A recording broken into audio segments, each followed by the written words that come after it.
Hello everyone, it's Caitlin, your VoiceSmart tutor, and today we will be doing the first video of the Pop Video Game Scratch course. Okay, so let's get started with our agenda.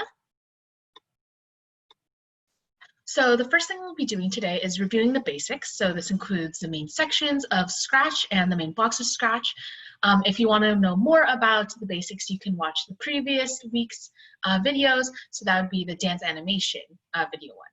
And then next we go into the Pop Video Game Coding Part 1, which includes understanding the video game, what we're trying to do, changing costumes, coding the score, and coding the movement. Okay, so let's get into this. So the first thing you will want, the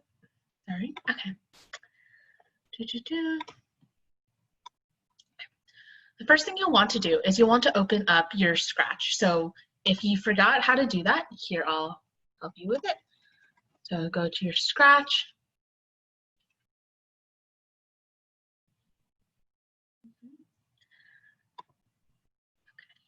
And you're going to open up a new project. So for example, the last project we had, it was on the dance animation. So to open up a new one, you go to this folder and you'll see all of your projects. And I have a lot of different projects, but for you, you probably only have 2 or 3. Go to plus new project. And you're going to want to title this Pop Video Game.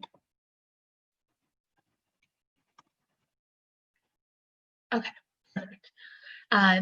Next, so let's actually figure out what we want to do with this video game. So the goal is that there will be a little sprite or a character that goes from the middle and it zigzags across the screen and grows bigger with every turn. And your goal is to click the sprite and have it pop before it gets too big. If it gets too big, it's a game over. And how many sprites you click adds to your score. Okay, so again, feel free to pause whenever you want to. So this is our goal. Now let's actually accomplish this.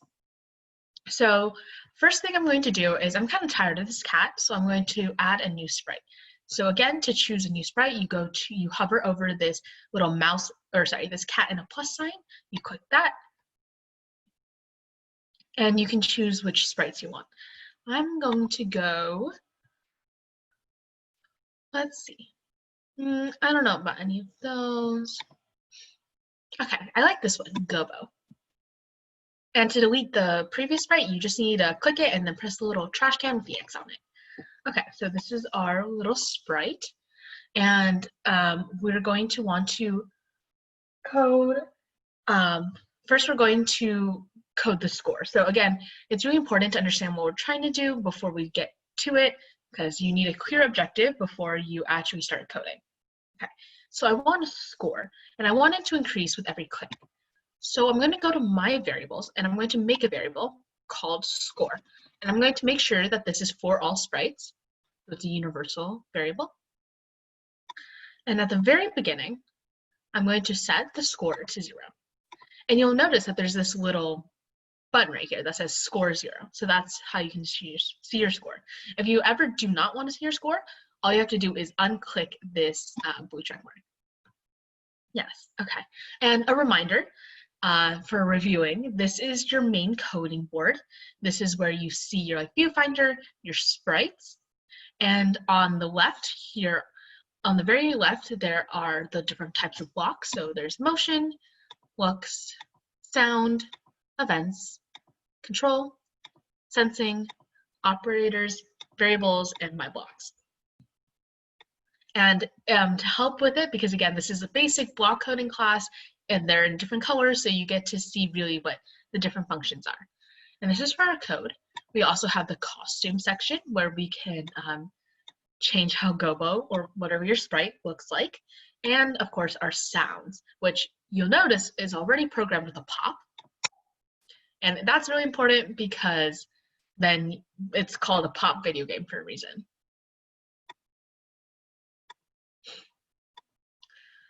Okay.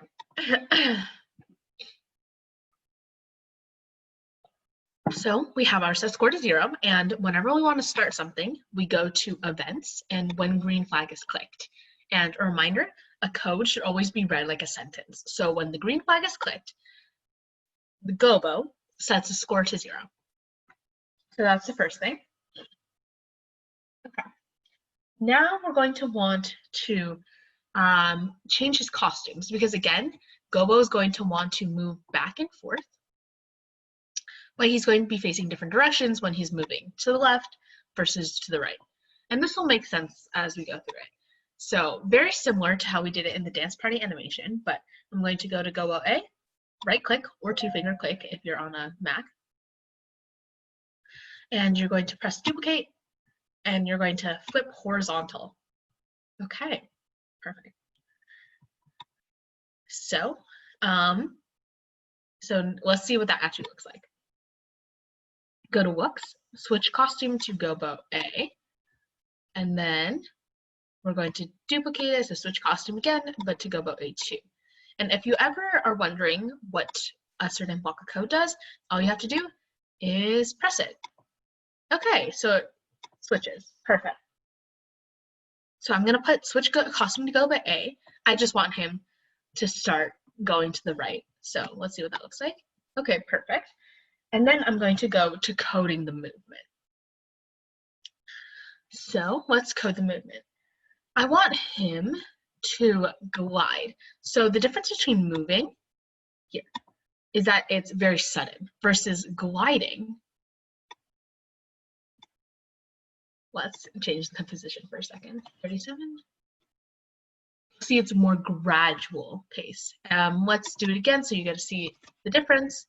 So gliding, see how it's like slower and more gradual versus moving like a big jump. It's just a jump. We want it to be moving slower so that the players have a chance to click gobo and make him disappear. Okay. So let's do that. We're not gonna attach it quite yet, but we're going to do it like this. And we're gonna have him glide 2 seconds to a certain X and a certain Y position. So the Y position is going to stay the same because again, Y, like if this is an X, like a Cartesian plane, X is going left and right, Y is going up and down. So we want him to only go left or right. We don't really want him to go up and down. So we're going to keep the Y position. If you scroll down in motions, you'll see this oval, that's a Y position. You're going to drag that into where it says Y. And this way, whatever Y position it starts with will continue, like it'll continue to be that Y position and it won't change a certain Y position. And this is important because we're actually going to introduce a kind of randomizer. If gobo kept appearing in the same exact place, it wouldn't be as fun because the players could predict where he's going. So we're going to want to add in some randomness. So let's add some randomness. At the very beginning, we want him to go to X, 0. We're going to keep it as 0, so he's on the center line. But we want his Y position to be random. And for random, this is going to be an operator. So go to the green operator, and you'll notice there's a pick random 1 to 10. Put that in for Y. And instead of 1 to 10, you're going to pick random 1. Instead of 1, it's going to be negative 150 and positive 150. So as a full sentence, it's go to X, 0, Y, pick random negative 150 to 150. So let's test what this looks like. I'm going to press this block and see where it goes. Okay, so I'm pressing it a lot, and I notice that it is going randomly, but the only thing that's changing is the height. It's not changing left or right, which is good because we want it to move left and right. Okay, perfect. So now let's do this. Let's, I don't know, we're just going to press this and see how it goes. I've connected the 2 blocks. Okay, so yeah, it did move. That's perfect. And we're going to want it to,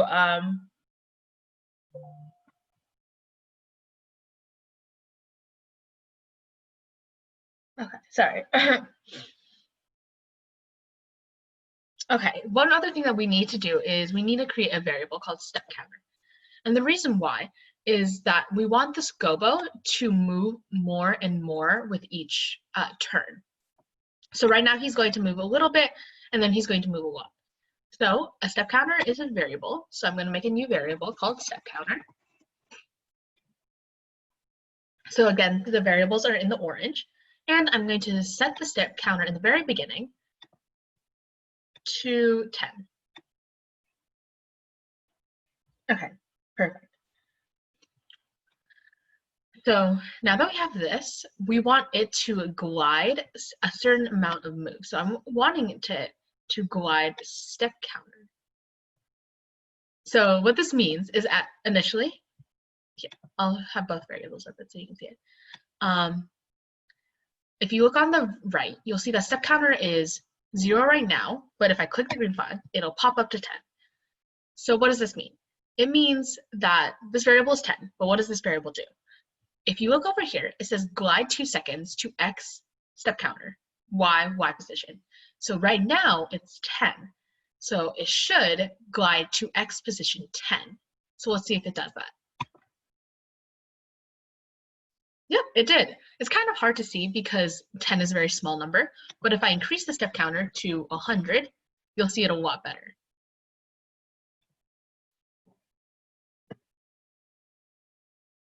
Oh, sorry. Press the green flag first. Remember, always press the green flag. Okay, let's do it again. Yeah, you'll notice it goes a lot further. Okay, so you do know, now you know what step counter works, how it works. Also, feel free to pause whenever you want to. I'm also going to be drinking water, so that's a great way for you to pause. Yeah, and feel free to rewind if you ever need help with something. This is a little more complicated than the dance party animation, so it's totally understandable if you need more time to code it. Okay, so now we have this, which it works for the forward movement. Now we want the backwards movement. So for the backwards movement, we are going to first flip the costume. So flip its direction. And we're going to do a very similar thing. So glide 2 seconds to step counter and then Y position. But instead of it being normal step counter, you're actually going to be doing negative step counter. So if your step counter is 10, you're going to move to the right 10, and then you switch and you're going to move all the way to the left position, negative 10. So on a Cartesian plane, that's like the XY coordinates, you're going to actually be moving to negative 10. Okay, so negative 10, so that's negative 1 times step counter. And this is using the operators because again, operators are the plus, minus, times division, and you're going to put this into the X. So let's see what this looks like. Okay, so first we're going to switch the costume and we're going to reset everything. Okay, now let's see how it works. Okay, good. I don't know if you saw, but it was imperceptible, but it went all the way to the right, negative 10, and then all the way to the left, negative 10, which is what we want. And in the beginning, it will be slow because the step counter is slow. But again, if you want to test it out, you can increase the step counter to 100, and let's see what happens.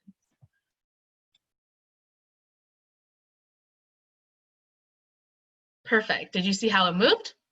Okay, that's great. So now we have the basic movement, but there's something that's really important. And I don't know if you remembered, but the objective of the game is that this sprite actually increases in size until it gets so big, and that's when you game over. So to increase the size, we first have to make it small. So we're going to set the size to 40% in the beginning. So it's kind of small, but it's going to grow bigger. Oh, sorry, thank you.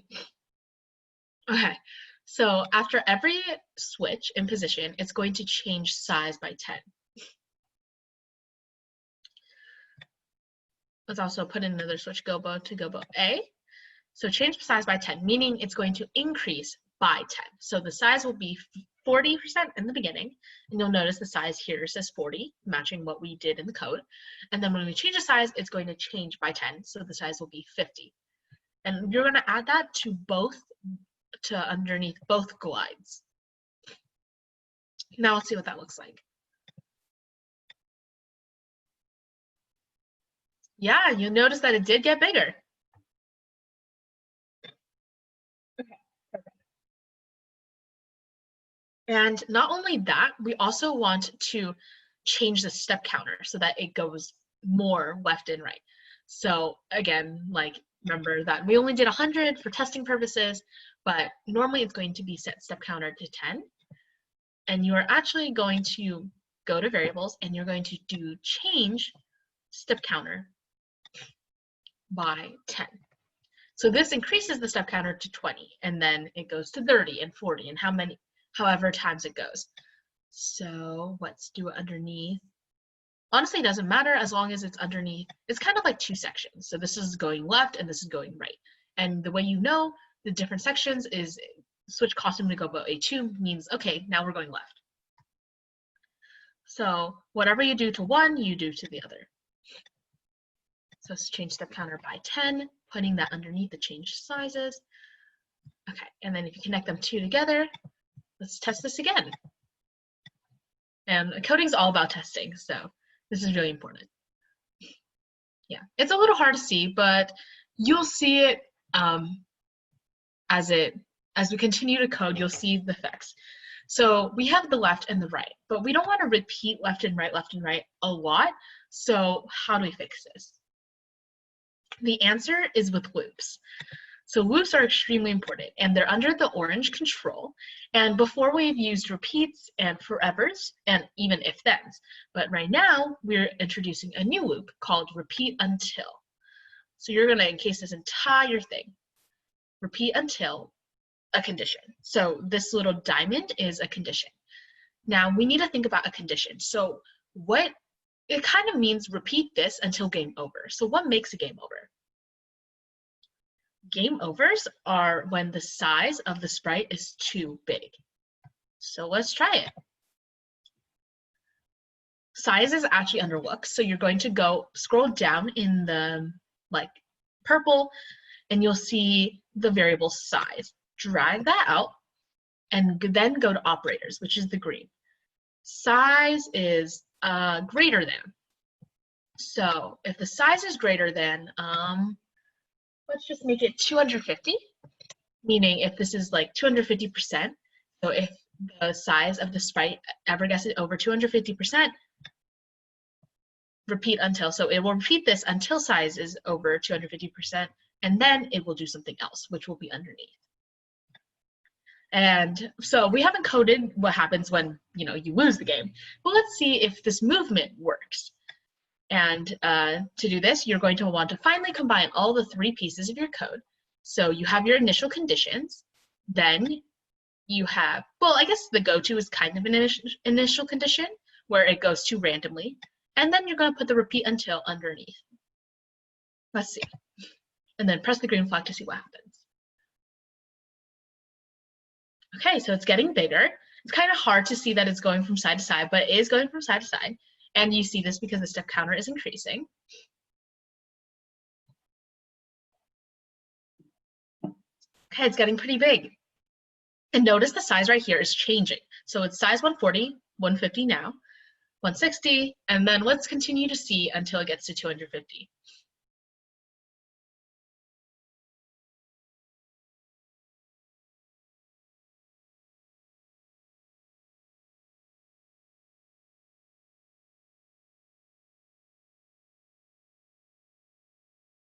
Okay, so you'll notice that size is now 260, so it's over 250, and it's stopped, which is exactly what we want. So again, a whole recap of this is that, yeah, this is kind of a bit of code, but we have coded our score. Well, right now, the score's not really doing much because we haven't actually clicked him, but we'll continue on next. But we did code the basic movement of Gobo, which is going left and right, growing in size until he reaches a size so large that it's a game over. And also, we haven't coded it yet. So you notice when I click him, like nothing happens, right? But eventually, by the end of this 4-video series, when we click the Gobo, it will pop, so to speak, and it will increase your score. So this will be the last thing we do today, is coding, or let me just double check something really quick. Yeah. So we've noticed that we've understood the video game, changing costumes, and we're coding the movement. And the last thing we'll do is coding the score. When this sprite is clicked, we will increase his score by 1. Change my score by 1. And that's it. Right now it won't disappear yet, but next time we will code the pop. So if you want to see how this looks like, what we've done today, go to expand in the right corner so you can see the entire screen. You'll see our 2 variables, score and step counter. Press the green flag and let's play. Okay, so I'm about to click this guy. Let's see what happens.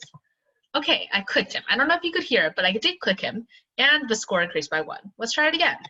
Okay, 2, 3, 4, perfect. So the score is increasing whenever I click him, and that's good because that's one part of the pop.